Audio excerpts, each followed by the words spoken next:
Yes గురువుగారు, అంటే ఫలానా రాశి వారికి ఎక్కువ నష్టం కలిగేటువంటి అవకాశం ఉంది, లేకపోతే ఇటువంటివి ఏమైనా కూడా ఉండే అవకాశం ఉందా?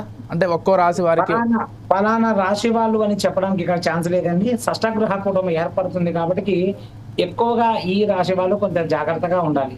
మీన, సింహ రాశి వారు, అలాగే ధనస్సు రాశి వారు కూడా కొంత జాగ్రత్తగా ఉన్నారు. అంత పెద్ద దాని గురించి ఏదో టెన్షన్ పెట్టేసుకొని ఏదో అయిపోతుందని లేదు.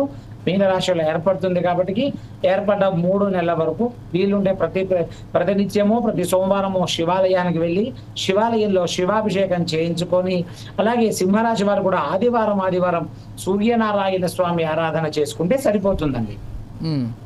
ఇంకొకటి ఏంటంటే, కేవలం ఈ షష్టగ్రహ కూటమే కారణంగా భావించవచ్చా, లేకపోతే ఇతర ఏమైనా ప్రభావాల వల్ల ఇటువంటి ప్రకృతి వైపరీత్యాలు జరుగుతున్నాయి అనుకోవాలా జ్యోతిష్య ప్రకారంగా? జ్యోతిష్య ప్రకారంగా ఇప్పుడు మీరు ఒక మంచి ప్రశ్న అడిగా, దానికి సమాధానం. ఇప్పుడు నా వర్జన్లో షష్టగ్రహ కూటమి ఏర్పడ్డ తర్వాత, దాని ఛాయలు ఏర్పడ్డ తర్వాతనే మనం సహజంగా చూస్తుంటాం. అంటే ఎవరిని అడిగినా కూడా పౌర్ణమి అమావాస్యకు సముద్రం ఆటుపోట్లకు గురి అవుతుంది. అవును, ప్రతినిత్యం సముద్రం ఉంటుందండి. పౌర్ణమి అమావాస్యకి సముద్రం ఆటుపోట్లకు గురి అవుతుందని మనం వింటూ ఉంటాం. పూర్వకాలం నుంచి మన పెద్దలు చెప్తుంటారు, అది జరుగుతుంది. దాని మీద ఆధారం లేనటువంటి ఈ గ్రహ కూటములు ఏర్పడ్డప్పుడు ఇలాంటి ప్రకృతి వైపరీత్యాలు ఏర్పడడం సహజం, అందులో మార్పు లేదు.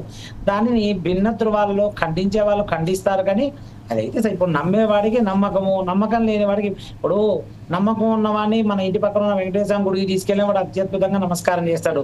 నమ్మకం లేని వాడిని సాక్షాత్ తిరుమల వెంకటేశ్వర స్వామి వారి ఎల్వన్ దర్శనమో శ్రీవాన దర్శనం చేయించినా కూడా వాడు అక్కడ ఏదో ఒకటి ఎతుకుతానికి ప్రయత్నం చేస్తాడు. కాబట్టి నమ్మకంతో కూడినటువంటిది. కాబట్టి ఈ గ్రహ కూటమి ఎప్పుడైతే షష్టగ్రహ కూటమి మళ్ళీ ఈ షష్టగ్రహ కూటములు ఏర్పడ్డప్పుడు ఇలాంటి వైపరీత్యాలు వైషమ్యాలు ఏర్పడడం మనం మొదటి నుంచి చూస్తున్నాం.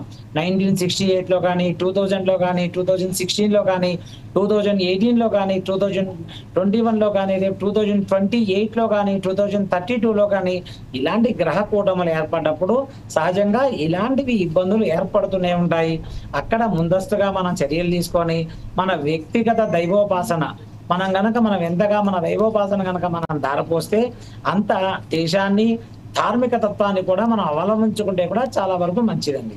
ఓకే, ఈ సామూహిక కార్యక్రమాలు ఏమైనా చేస్తే మంచిదంటారా గురుగారు? అంటే సామూహికంగా యజ్ఞాలు కావచ్చు, యాగాలు కావచ్చు, ఇటువంటి టైంలో మనం చెప్తే చేసే అంత ఈ రోజుల్లో దేశం కోసం, అంటే వ్యక్తిగతంగా వాళ్ళ కోసం వాళ్ళు చేసుకుంటారు కానీ దేశ ధర్మం కోసం చెయ్యరు. కాకపోతే మీరు అడిగిన ఒక మంచి ప్రశ్న, నా సలహా ఏంటంటే దేవాలయంలో గుళ్ళల్లో ఉండేటువంటి అర్చకులు, వ్యక్తిగతంగా మాలా సాధకులు, అంటే ఇంట్లో నిత్యార్చన చేసుకునే వారు తమ మొదటి, అంటే ఈ యొక్క రేపటి నుంచి ఉగాది ఏర్పడుతుంది కాబట్టి 21 రోజుల పాటు దేశం కోసం ధర్మం కోసం, అందులో మనం ఆల్రెడీ చదువుతుంటాం, మన సంకల్పంలో ఒకటి ఉంటుంది, మమ ఉపాత సమస్త దుర్దక్షయ ద్వారా శ్రీ పరమేశ్వర ముద్దిశ్య శ్రీ పరమేశ్వర ప్రీత్యర్థం భరత ఖండే మేరోర్ దక్షిణ దిగ్భాగే శ్రీశైలస్య వాయువ్య ప్రదేశే కృష్ణ గోదావరియోర్ మధ్య దేశే సమస్త దేవత అని మనం ఎలాగైతే సంకల్పం చెప్తుంటామో, ఆ సంకల్పంలో మీ ఇంట్లో ఏ పూజలైనా, దేవాలయంలో ఏ పూజలైనా, ఇప్పుడు రామనామ ఉత్సవాలు అవుతుంటాయి కాబట్టి అక్కడ అర్చకులు, పురోహితులు,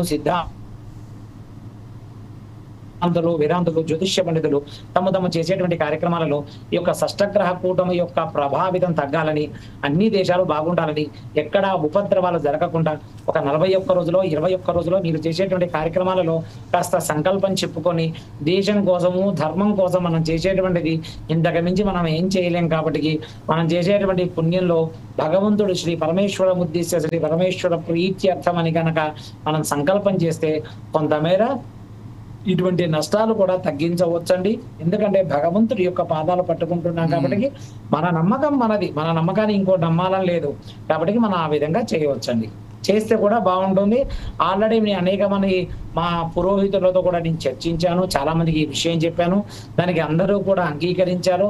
అందరం కూడా రేపటి నుంచి, ఎందుకంటే నిన్నటిదాకా మోఢ్యం ఉంది కాబట్టి రేపటి నుంచి ఏదో ఒక వైదిక కార్యక్రమం ప్రారంభమవుతుంది. ఎక్కడొక్కడ అన్ని దేవాలయాల్లో నేను మాట్లాడాను.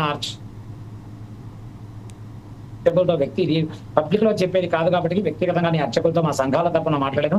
అందరూ కూడా అందరికి సమ్మతించారు. మా వంతుగా మా ప్రయత్నాన్ని మేము చేసే ప్రయత్నం చేస్తున్నాము.